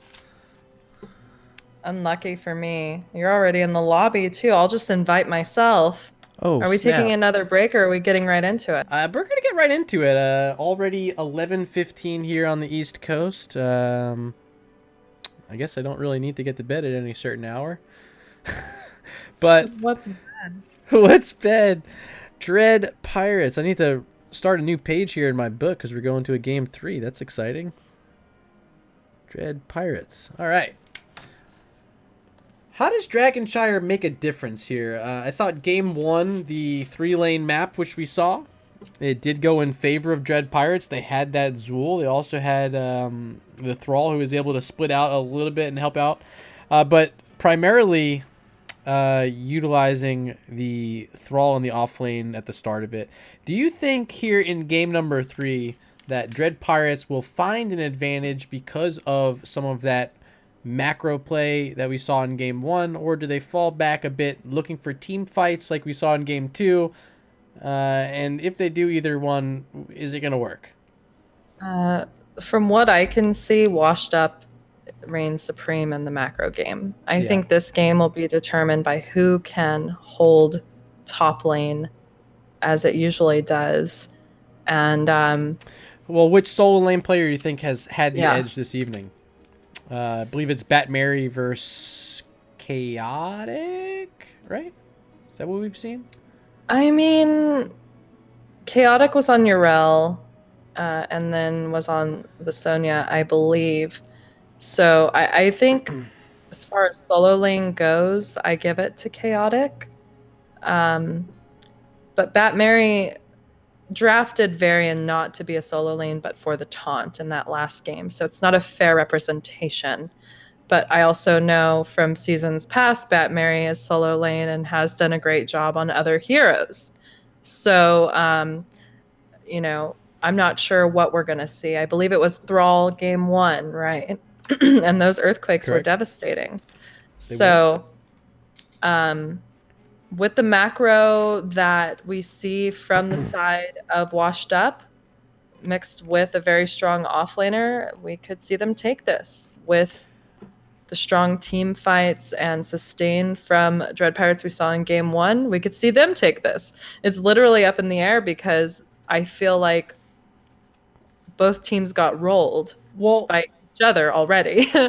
So we've seen a wild card ban this evening. It was the Medivh in game 1 by Washed Up, which I was thinking maybe we'd end up seeing the Medivh show up in game 2 to pair in with that Anduin variant. Maybe it would have given them a different sort of angle to attack at. We didn't end up seeing it. But here in game number 3, I like the Medivh a bit here on Dragonshire. Having some of that vision, I think, can help in that bottom lane, especially when you're trying to invade that enemy camp. Thoughts on the Medivh, and if we might see it try to be pulled out by the Dread Pirates here? They could possibly go for it. If they go for the Medivh, I don't want to see a Junkrat here. I know it's used a lot on this map, but I don't think that's going to win a game. I think that if that's something that is ban-worthy, then it's pick-worthy, and this map is a good place to have it, especially in that rotational mid to bot area. Definitely agree. Yeah, so I'm curious. They're ready. I'm excited. We're going to get into this game Cool, 3 baby. once we say we're ready, but we're speculating still. We can keep talking. They can be patient. We can just hang out and just talk and not watch game Yeah. 3, or I maybe know, chat. You right, guys want to let's see hang this game out. 3? You want Yeah. to check out this draft a bit? I think we're about to be launching in. We did get a ready check from both captains, myself included. Also threw out my R. Yeah, I'm going to do it too, even though I Okay. just suspect. There you go. Slexia as well now ready. Ready. Let me give a spooky worm really quick. Spooky I don't think I'll get to worm. Aristo can in chat. Greece 6:17 a.m. Hanging out, Get it out. watching NGS game of the week here in week 1. Kudos to you, my Welcome. friend. Welcome. And Slexia, our total right now, at least on my end, showing 99 viewers. Absolutely Nice. insane the support you guys are showing here for us. Definitely, before you leave, make sure you are following this channel. It is the official home of the Nexus Gaming Series. If you're looking to find some NGS action here, and it's just week 1, mind you, we have a full Just week season one. to play. We have a full season! And it's not just this show. We full. also have Nexus Edge, everyone's favorite NGS commentary show. Also showed you guys this evening the Ladies of the Nexus promo spot where you can check out our fine ladies hanging out and playing some HOTS together. So make sure you're following this channel. Very important to stay tuned into the league and some of the most exciting games in general here in the Nexus Gaming Series. So onto the draft just quickly, because of the fact that Rexar is first pick, first ban material here. Is this Garrosh ban What do you again? think? I think we're gonna see Bat Mary pick up Rexar if it's not banned. This leaves Deathwing open. Ooh, interesting. Deathwing's banned. So with all of that, I think it's gonna be a Rexar immediately. And Skeptic Mo. Sorry, I'm trying to make it like Skeptissimo. It's a Johanna again. Sorry. Did you just All right, become if they don't Italian pick on me? Rexar, I will be sad. I will be sad too. Ember probably picking up the Rexar. I don't know. I thought Ember plays Rexar, but maybe it's because I have this certain vision in my mind from a grand finals matchup where there was a feigned death used and it just cracked me up. But I don't remember if that was her or not. It's the Rexar with Oh. it's the Mecha Rexar. No, it's Junkrat. So we talked about Medivh. Does it get priority after seeing that Junkrat? I mean, they'll probably still pick it. The thing is, I don't care how much damage Junkrat can do.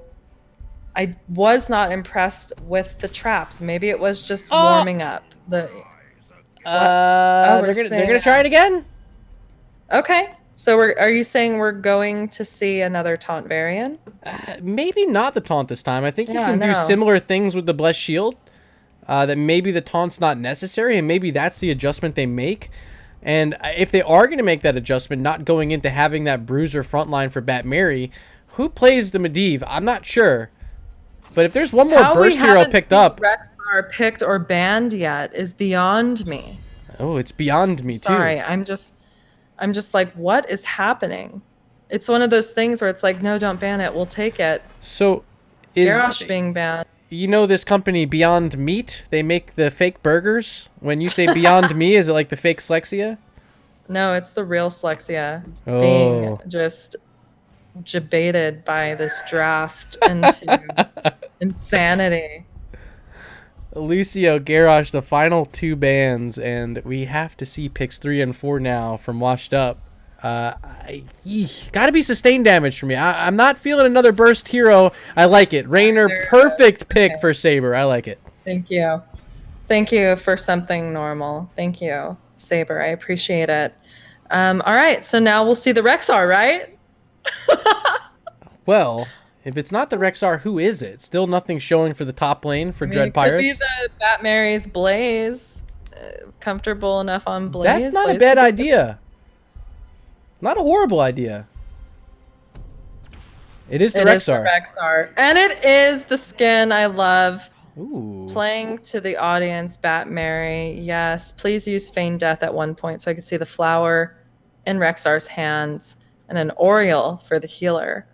A lot of CC potential on those choke points on the shrines with a condemn and a detainment strike with a follow-up. It's kind of like a mini taunt or something. I don't know. I feel like this has to be a rel. Oh my god, didn't consider this, and this might be better. Yeah, Samuro. And this is 100% a Bloodlust game now. No doubt in my mind. All right, well, cheeky draft for the side of Washed Up, but I mean, if you're excellent on a hero, then you're excellent on a hero, and it could win you some games. Samuro does a lot of damage. He has a lot of potential to just mess with people's minds and get macro objectives too. And we all know blue team Washed Up is really good at the macro plays. So will red side have enough? Go ahead. My bad. I was going to say, quickly, just want to shout out, we had a few follows come in. Is Dark Angel, Durlock, Mahale, and Potialex. Thank you for supporting the stream, and thanks for being here. I don't know if you came from Mongoose earlier, or if you just found us on your own, but we are about to be in this game 3. Slexia, Durlock is on We the Papegas. Oh, sweet. NGS, Division E. Watch. Welcome to game number 3. Slexia, you've had the honor of introducing them all night, and I will not take that honor away here in game number 3. Well, I am honored here in game 3 to introduce Washed Up on the blue side. We have Chaotic playing Samuro, Keep 6 on Junkrat, Ember on Rhaegar, Fade playing Mal'Ganis, and Saber on Jimmy. This is Jimmy. And over here on the red side, they won game 1, but struggled a bit in game 2. Bat Mary now on the Rexar. MF Princess going to be playing the Ariel. Decorus on the Greymane once again, and it'll be Sir Stiggles on the Leeming for the second time. And rounding it out, playing the Johanna here in game 3, it's Mystic. Ladies and gentlemen, they're known as the Dread Pirates. Speaking of Mystic, already taking quite a bit of damage with cooldowns for days because it's Johanna. Blue team making their first rotation to bottom lane with Fade looking to anchor but getting sought out by missiles. Magical missiles. Magical. Mystical.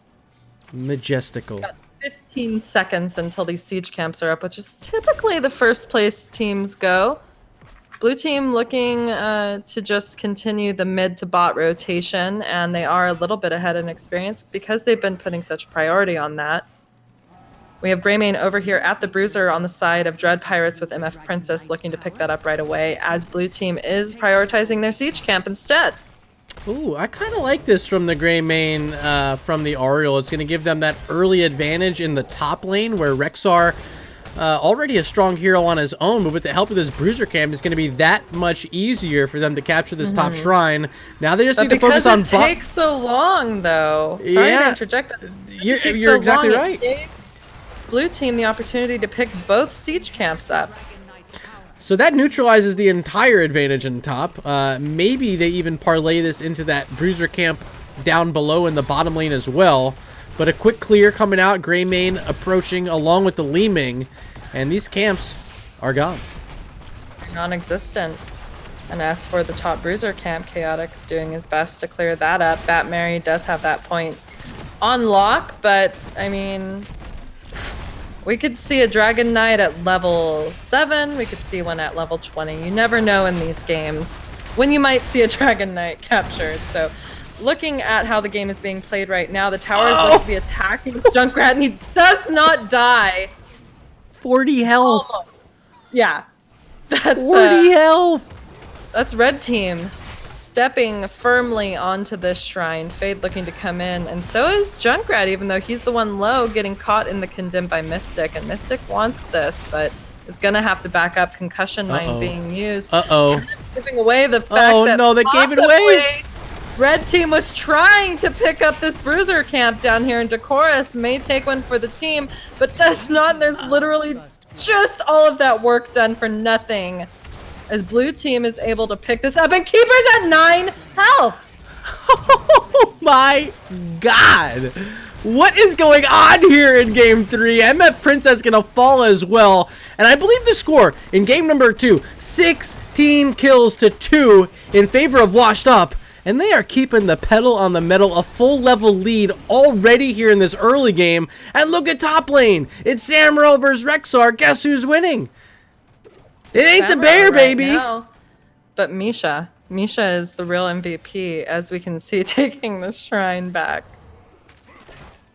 Chaotic trying to hop back on here as Misha still standing firm. Will there be any help provided by the rest of the team? Looks like they're not going to need it. Samurai able to chase the bear away. Yeah.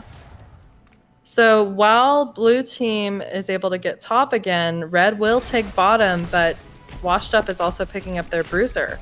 Red team doesn't have their bruiser for another minute and a half with siege camp spawning in 30 seconds. So with all of that being said, will blue team be able to rotate top and get a gank, or go bot, get the objective and possibly, or get the point and possibly spawn the dragon? It looks like they've decided to rotate up for the gank as Bat Mary just gets deleted. Poor Misha also dies too. Hashtag oof in chat. That was a quick one. Well executed that time by the Mal'Ganis. Really coming out of the bush. Well done with the claws. And with the help of the job. Excellent job. And also excellent bruiser camp. Look how much value this is getting. Exactly. Like the timing on picking up that bruiser, rotating up, getting the gank, pushing this fort is just more than what a Dragon Knight could do at this point in the game. But keeping eyes down here, we see Li Ming trying to pick up the siege and Greymane possibly going for theirs to do what was done to them. Maybe that will work out in their favor this time. But here's the rotation. A little bit lagging behind. Concussion Mine will knock MF Princess back. There's the Fell Claws. The sleep as well. Can Oriole survive? Yes! She can survive. She absolutely can survive. But you know who will not is Raynor, because there's an orb that did connect. Sir Stiggle's showing me what's up with these orbs and how they actually work this game. Holy to the moly. Top lane. Actual full orb build if we look. Yes, we will look. Sorry, I didn't show you guys level 7 talents yet. That's my fault. Apologies there. Fight still breaking out down low, as knocking onto this fort wall are the Dread Pirates, looking to find their first structures in quite some time. Didn't really get too much in game number 2. And would love to find that Junkrat keeps it solo, but does survive.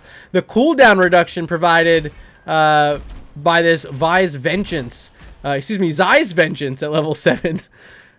Tremendous for Li Ming, and maybe can find a kill on Cube 6 if he keeps playing so risky.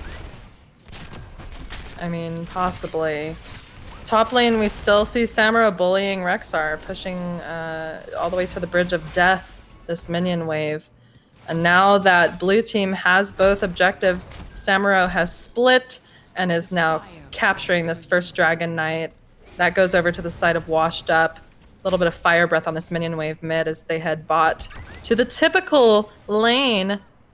And this, fort is already exposed. This could be a fort and possibly a bit of the keep wall, depending. Rexar is rotating in behind. Iron Skin was used early there by Johanna as she takes a little bit of that concussion mine. Fort will fall as the Dragon Knight's still pretty healthy, sitting at 68% health. Is Chaotic on this Samuro walking forward along with a lot of resources on the team. They throw out that Hyperion and they're going to get some damage in onto this keep wall as well. Yeah, Li Ming completely out of mana, tapping after having used Disintegrate, and Johanna is going in. Misha following up. Will Samuro make it out? Such an evasive, elusive character. Samuro is perfectly okay, mounted up even. Just out of there. Bruiser camp is open here in the bottom lane. Raynor, Rhaegar, Junkrat all going to start it up. But marching close nearby, here comes Mystic on the Johanna. Going to walk in? No. Going to turn it around. Saw eyes onto the Mal'Ganis and got a bit distracted. Maybe for the best, though. It was a diversion. Fade just kind of baiting them. And here comes a Bruiser camp bottom lane. Ooh, Bloodlust is popped. And blue team is going ham, dare I say. Mystic dying. And we have all 5 members of blue team down here for this. Samuro does split to go mid, but knows just the right times to come in and join the team. This keep is under assault with a camp. And I hear Cursed Bullet, but it only hit a Samuro. And there's the cleanse onto Chaotic. I mean, Saber is literally standing still attacking this keep for free. Hello, defense? Here comes Johanna back from the death, but a little bit too late. Keep is down, and we're at the 8.5 minute mark. Well done. Excellent job. By Washed Up. Excellent job. I mean, does this look like a washed up team to you? No, these guys look in pretty good form right now. Yeah, in the lobby, I believe it was Decorus who said, "You guys don't look washed up to me." After the last game. Hardy hard, Murda. Your jokes aren't funny. Captain already said it in chat. I haven't heard that one before, Murda. Say it again. Third time's a charm. Maybe I'll laugh this time. Just kidding. I'm laughing at myself. I'm laughing at myself too. Bruiser is being picked up. Mirrored camp. Pickage uppage is the term I'm going to use. It's new. Me like Learn it. Pickage uppage. And blue team, Samuro has already taken that top shrine. Junkrat hovering around bot, clearing the siege and stepping on the point. Can red team react fast enough to get to middle? They don't have to because Rexar took top. Misha's on the point like a good girl. Meow. You mean woof? Woof. If Venus were here, he would play the sound clip that he has of me barking like a dog. Bark like a dog? Woof woof? Yeah, that's me. That's me over here. He plays it during the board meetings, just so you know. Oh my god, why? I love it. Just kidding. You know I love it. Alright, well, blue team is here with both shrines held by them. Misha doing his best to possibly get Chaotic, but Misha is just so damaged, and Keep 6 trying to get this with orbs just constantly blasting him in the face and mouth. Yeah, a good stall from the Searing Light as well from Ariel, and now, whoa. Look that was a clutch ultimate by Mal'Ganis. No words, because the Bloodlust just got a quad kill. Camp pushing bottom lane with catapults, and now the Dragon Knight and heroes are dead for at least 13 seconds for Li Ming, and a little bit longer, the longest being Ariel not getting up for another 15 seconds. Can this be game right here? Shielding almost down, and they're going to kill a bear too. You know, this core does throw stones out that will actually petrify you. So depending on how they play it at this core, it could be game. I mean, it literally is game because the core is dropping like something I can't say on stream. But, wow, holy moly. GG going over to Washed Up, a 2-1 in week 1 of NGS Season 9. This is game of the week. Congrats to Washed Up. That was quite the finish. Games 1 and 2 back and forth, but yeah, game 3, that was a quick one. 11 minutes and 13 seconds is all it took for Washed Up to close it out on Dragonshire. 2 deaths again, that's all they had in game 2. So between the 2 games, 4 deaths to 25 kills. Amazing work by Washed Up. Yeah, it's like first game they were like, yeah, sure, take a win. You know, it's like a cat playing with the bird, like, I'm gonna kill you. Then it's like slowly killing it, and then last game they're like, all right, you're dead. Like, it's over. They really played great, and I mean, I'm off of the stats screen. Let me look at the stream. Okay. I'm curious about the Junkrat. I'm a Junkrat hater, I guess. All right, still doing a lot of damage, just helping lead up to those kills. But let's be realistic. Chaotic, excellent job on the Samuro. In the lane when he needed to be, in the team fight when he needed to be, just in the Dragon Knight when he needed to be. That's my MVP as the Samuro. Not because it's Samuro, but because Chaotic just, I think, is an excellent player, and I could see that out of these 3 games. Took your video down for a second so I could message Chaotic, the captain, the winning captain tonight from Washed Up. We're going to try to find an interview. So Slexia, if you don't mind hopping over to the NGS Discord really quick, we'll meet up with Chaotic. Let's do it.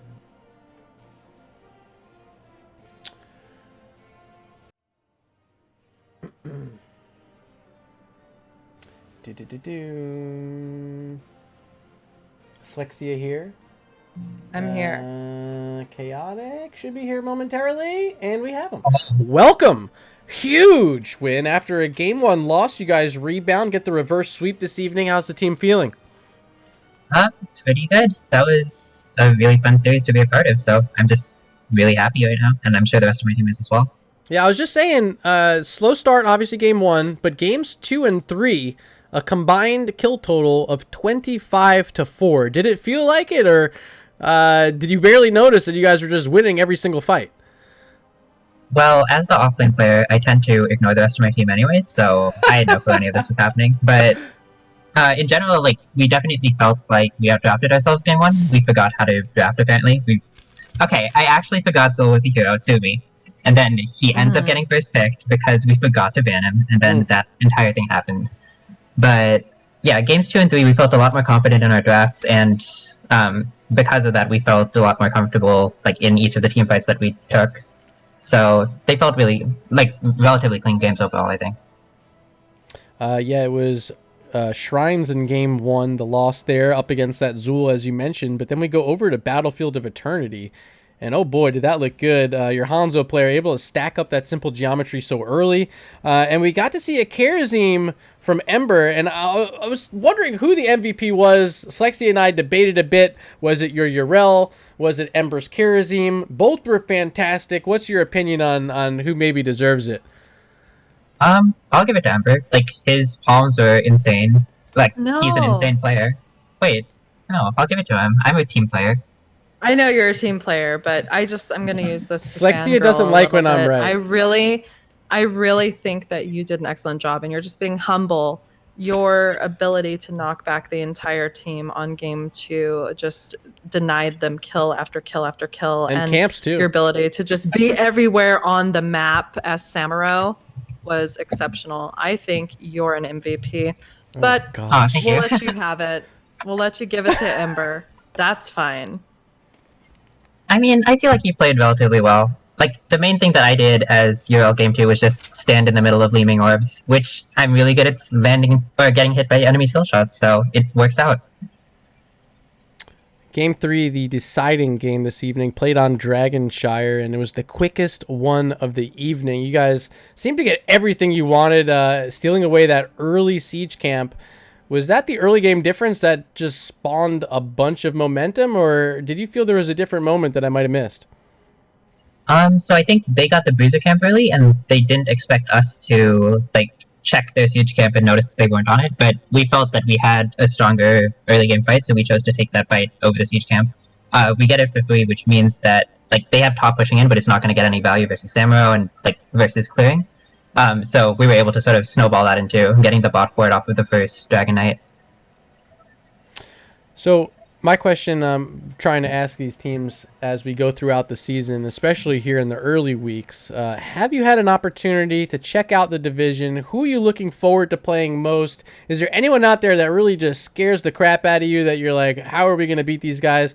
What's the status of the Heroic division this season in the eyes of Washed Up? Honestly, we're not too sure. Like, we feel confident that we can at least put up good fights versus, like, some of the top teams.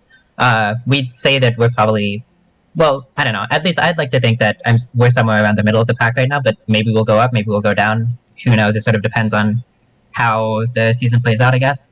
So we're just sort of excited to see what our matchups are like versus the other teams and how we do. Well, you're walking away with 2 points tonight, the 2-1 victory, and a good start for the season. So congrats for that. Slexia, any final questions for Chaotic?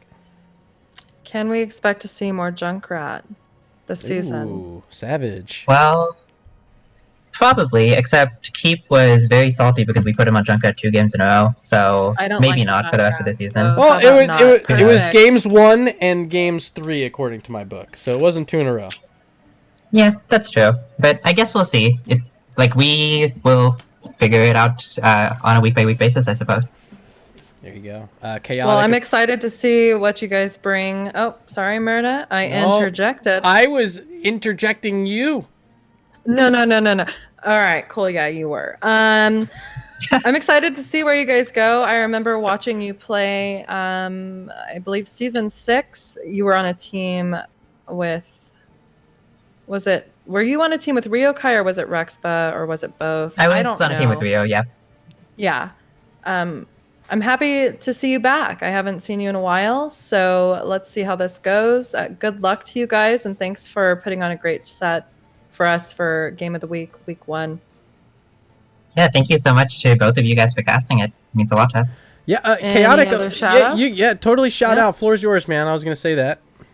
Okay, yeah, shout out to you, like I just said. Shout outs to the rest of my team. They played great. Shout out to the One Tricks because they had a watch party and were kind of memeing. So, I don't know. Thank you guys for supporting us. Shout outs to everybody watching. Thanks for watching, I guess. I don't know. Yeah, that's about all I got. Awesome, Chaotic, you rock. Congrats on the win this evening, and we hope to see you soon. Thank you. Slexia, you want to hop back and call, or? Oh yeah. Okay. Let's Oh yeah. Where are you? There you are. This button. Start the call. Join the call. And we'll turn you back on here. Boom. There's Slexia. do it. Boom. Here we are. Here we At are. the end of the evening. Oh, the worst time of night. But it's been a pleasure. I wasn't sure I was going to make it this week, as you know, from our discussions. Feels good though, right? It does. I honestly, I feel a lot better. I had a good time with it. Tremendous support from you guys out in chat. At one point, I said we were at 99 viewers, currently holding steady at the end of the night. 60 of you still out there, so I really appreciate you. I once again want to urge you, if you are not yet following this channel, make sure you hit that follow button before you leave. You don't want to miss NGS Season 9. We're just starting. It's only week 1, and we certainly hope you're back to watch some more. Slexia, anything you want to say before we go?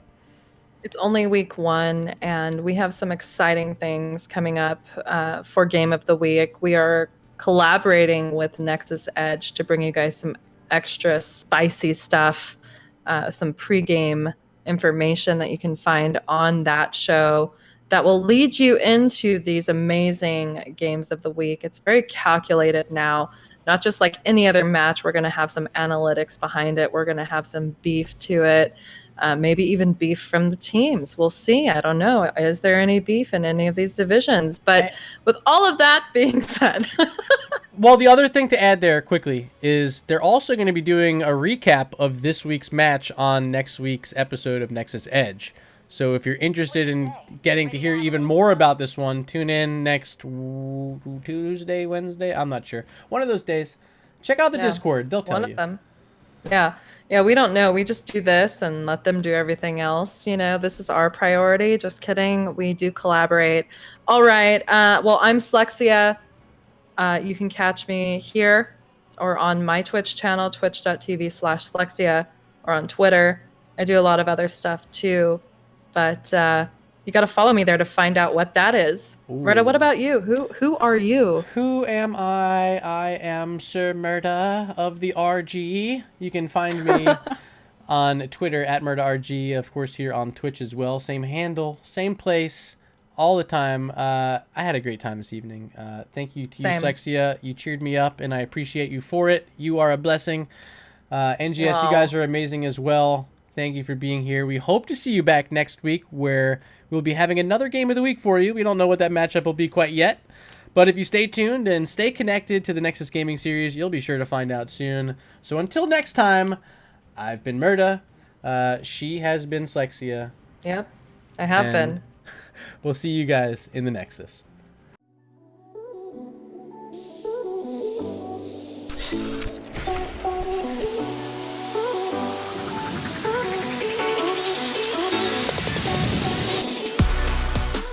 Diablo Apox, leap of faith again by Anduin Vildanslo, and Magiv's gonna be able to finish him off. 3 kills, a triple for PFM. And now Diablo being surrounded. Fade falling to 25% now, Condemn, and Diablo's down. That might be the actual play of the game. They find another kill. Apocalypse coming out though. Red team. Oh my god! Red team almost got him. Axon jumping over to get some kills. Oh, Ragnarok getting the concussion mine, knocking him out into the fray. Oh, the definition of unlucky.